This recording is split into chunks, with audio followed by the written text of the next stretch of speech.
കണ്ണൂർ തയ്യിൽ 1.5 വയസ്സുകാരനെ അമ്മ കടൽഭിത്തിയിലെറിഞ്ഞ് കൊലപ്പെടുത്തിയത് ആൺസുഹൃത്തിനൊപ്പം ജീവിക്കാൻ. പ്രതിയായ അമ്മ ശരണ്യയ്ക്ക് ജീവപര്യന്തം തടവും 1 ലക്ഷം രൂപ പിഴയും വിധിച്ച് കോടതി.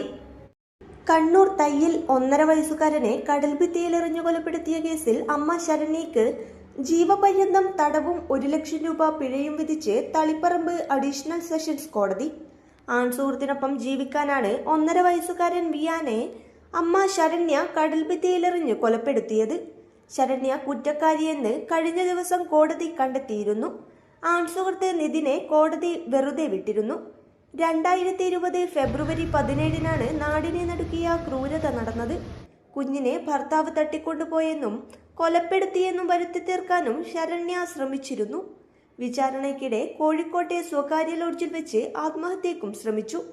മാനസാന്തരത്തിന് സാധ്യതയുണ്ടെന്നും അതിനാൽ പരമാവധി ശിക്ഷ നൽകരുതെന്നുമുള്ള പ്രതിഭാഗത്തിന്റെ വാദം അംഗീകരിച്ചാണ് കോടതി ശിക്ഷ ജീവപര്യന്തമാക്കിയതെന്നും പ്രതിഭാഗം അഭിഭാഷകൻ വ്യക്തമാക്കി.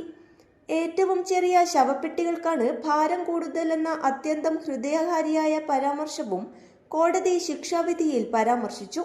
അമ്മയുടെ ഭാഗത്തു നിന്നും ഉണ്ടാകാൻ പാടില്ലാത്ത ക്രൂരതയാണിതെന്നും കോടതി ചൂണ്ടിക്കാട്ടി. News bureau, Kannur.